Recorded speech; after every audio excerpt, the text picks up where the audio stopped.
The skies over Eastern Europe and the Middle East are now dominated by the quiet buzz of drones, not the roar of jets. In June 2025, Ukrainian forces launched sophisticated drone attacks deep into Russian-held territory, targeting vital infrastructure and evading air defenses. These strikes sent a clear message: Ukraine can reach far beyond the front lines, disrupting logistics and morale. Meanwhile, Israel's military has leaned heavily on drones for precision strikes and surveillance, minimizing civilian casualties in dense urban areas. Drones now provide commanders with real-time intelligence, fundamentally changing counter-terrorism and urban warfare. What's happening in Ukraine and Israel is part of a global trend. Drones have moved from niche tools to central pillars of military strategy. Their proliferation means even small nations and non-state actors can project power in ways once unimaginable. The psychological impact is immense. Soldiers and civilians alike live under the constant threat of unseen eyes and sudden strikes. The drone's true power lies in its omnipresence, forcing militaries to adapt or risk falling behind. Mastering drone technology is now essential for survival and success on the modern battlefield. Air power was once the domain of wealthy nations, but cheap, commercially available drones have shattered that monopoly. Now, even small countries or insurgent groups can deploy fleets of drones for a fraction of the cost of a single fighter jet. In Ukraine, drones have leveled the playing field, allowing a smaller force to counter Russia's superior air power with off-the-shelf quadcopters and custom attack drones. These devices spot targets, guide munitions, and even conduct kamikaze attacks, turning the tide against larger adversaries. The drone is the great equalizer, and this reality extends beyond state conflict.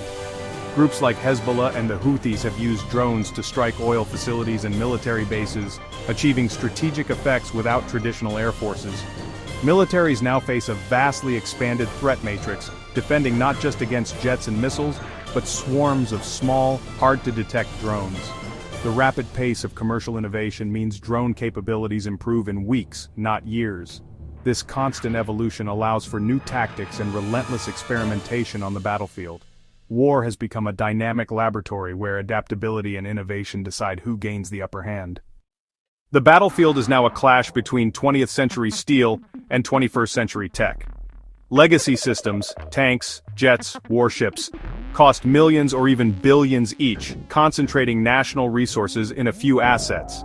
In contrast, a single FPV attack drone can be built for as little as $500. For the price of one tank, a military could field thousands of kamikaze drones. This cost disparity is reshaping military strategy. A cheap drone can destroy a multi-million-dollar tank, making every loss an economic catastrophe. Legacy systems aren't obsolete, they're still vital for power projection and holding territory, but they're now vulnerable to swarms of low-cost threats. Recent conflicts have exposed this vulnerability, with expensive assets lost to cheap drones in Ukraine and at sea. The result, an unsustainable attrition model for those relying solely on legacy platforms. Militaries must now rethink procurement and strategy, integrating both high-end and low-cost systems. The future belongs to forces that can blend the strengths of both, not just one or the other. Drones offer adaptability and mass. Legacy systems provide endurance and firepower.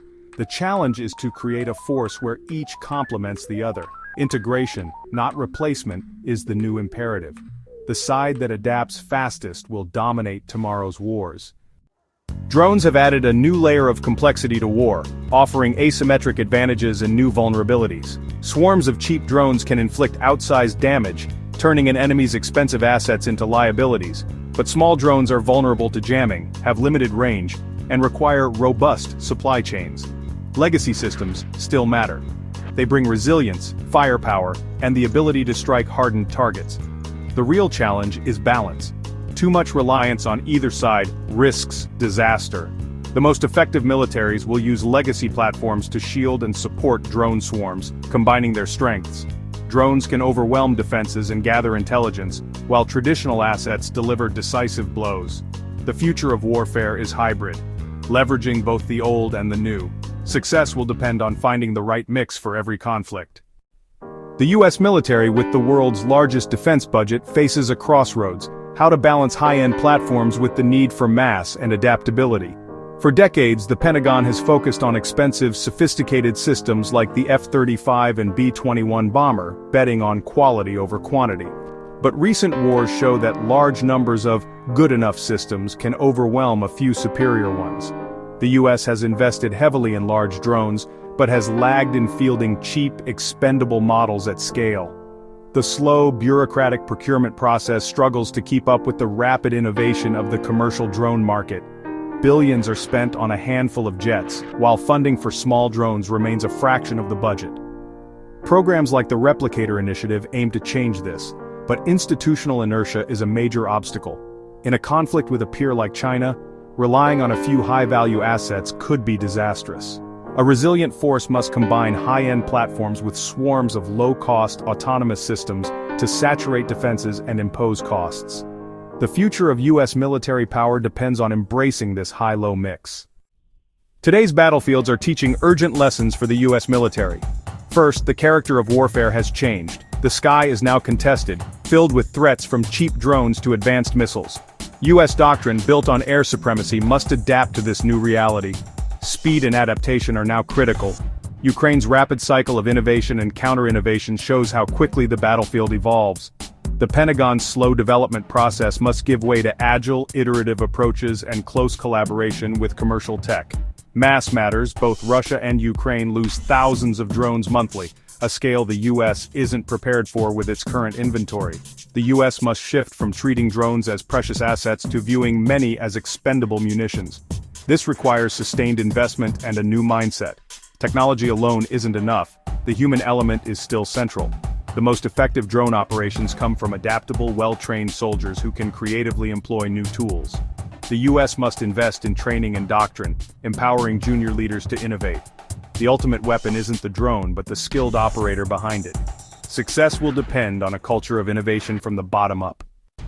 The future of US military dominance isn't about choosing between old and new, but integrating both.